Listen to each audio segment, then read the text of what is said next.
kubu-kubuan di Demokrat, dan juga tadi Pak Kamarudin juga bilang saya non-partisan, saya tidak akan bawa partai. Oke, saya mau tanya ke Pak Burhanuddin nih, ini pengamat LSI ya, pengamat politik.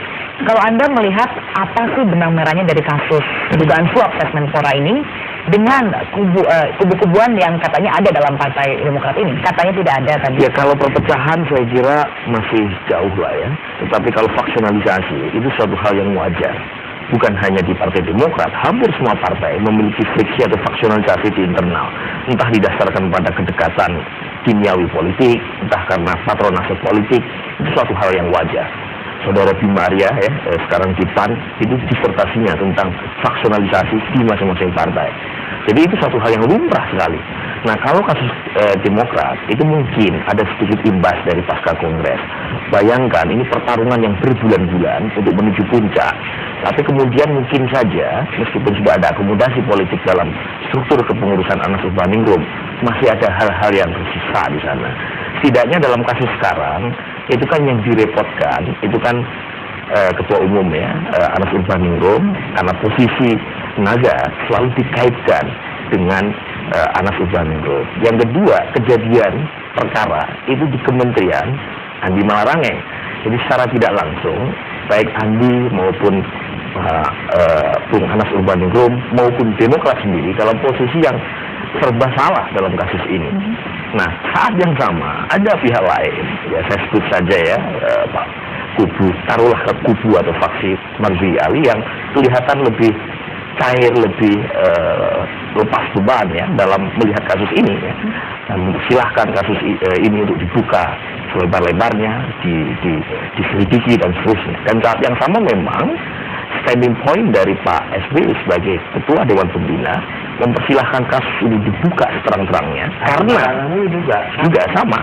Karena kalau misalnya ditutupi, itu justru malah merugikan Partai Demokrat dan elit-elit kader Demokrat yang selama ini seolah-olah sudah terkena stigmatisasi. Bang Burhan, ada juga bilang ini sebenarnya adalah yang di Demokrat yang ingin mencuci partai dari orang-orang yang tidak baik begitu ya.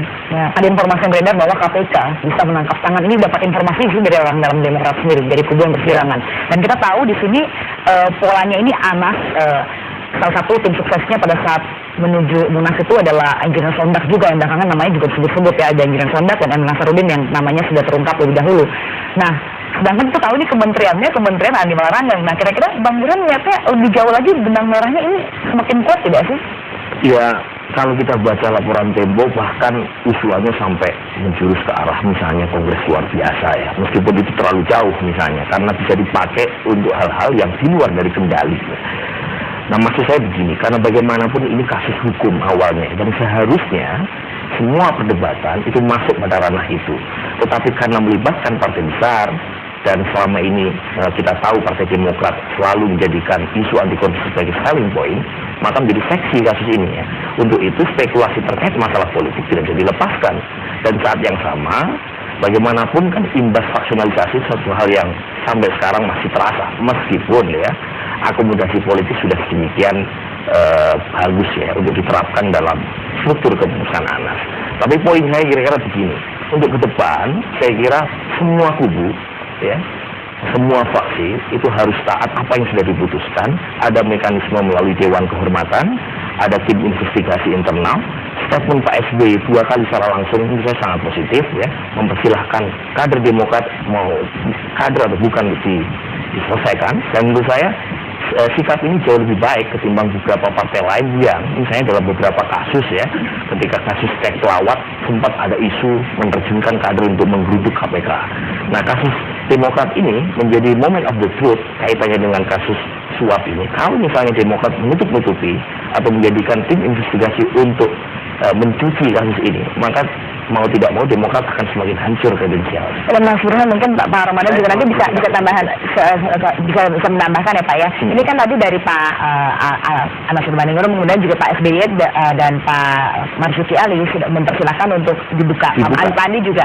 Ini lebih kepada untuk silahkan saja ini satu orang ini diproses, di sini Pak M. Nazarudin, karena memang Pak M. Nazarudin sendiri selain kasus ini kan juga sebelumnya sudah ada. Beberapa kasus, ya. Dan beberapa kasus sudah ada dan sudah terlihat gerah dari Presiden sendiri, sudah terlihat gerah ya. Iya.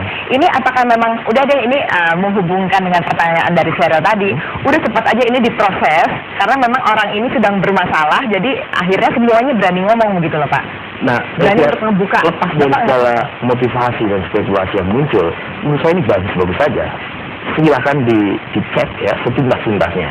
Karena bagaimanapun akar persoalannya sebenarnya itu akar persoalan pendanaan politik yang tidak clear, gitu ya. Jadi ada teori dan investment theory of party competition, di mana partai ya atau elit-elit partai yang berada di dalamnya itu mencoba melakukan transaksi dengan pihak pemilik kapital tertentu ya, untuk kemudian dibarter dengan kebijakan yang menguntungkan pengusaha atau pemilik kapital tertentu.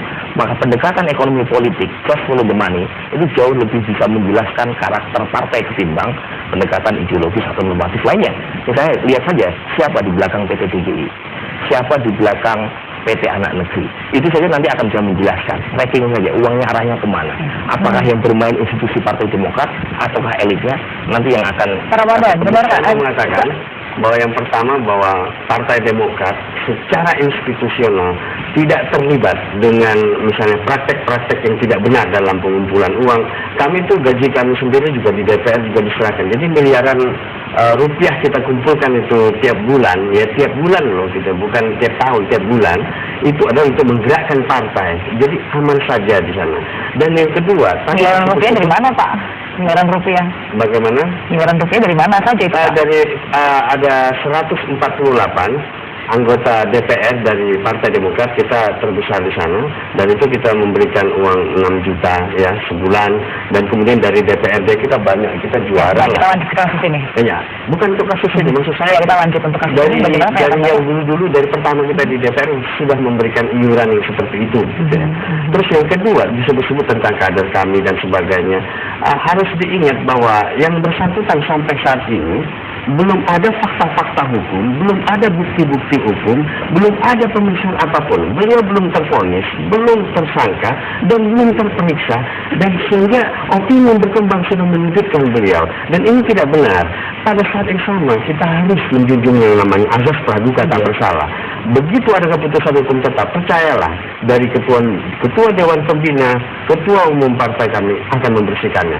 Hal yang ketiga, bahwa ini tidak hanya melibatkan dari Partai Demokrat, tetapi juga dari PDI Perjuangan juga disebut-sebut, tapi dari partai lain juga disebut-sebut, bahkan hampir semua partai juga disebut-sebut gitu situ ya. Pak Marudin pernah ancaman juga nggak sih ini Pak selama ini kasus ini? Sebentar sebelum kita bicara ancaman, saya mau koreksi pembicaraan beliau ini. Kita serahkan katanya kepada penegak hukum. Ya. Ini sudah kita serahkan dari sejak tanggal 23 Januari 2011, jauh-jauh hari sebelum ada yang tertangkap tangan oleh KPK. Saya sudah bertemu dengan staf kepresidenan di Binagraha. Waktu itu saya meminta untuk berbicara dengan Pak Presiden.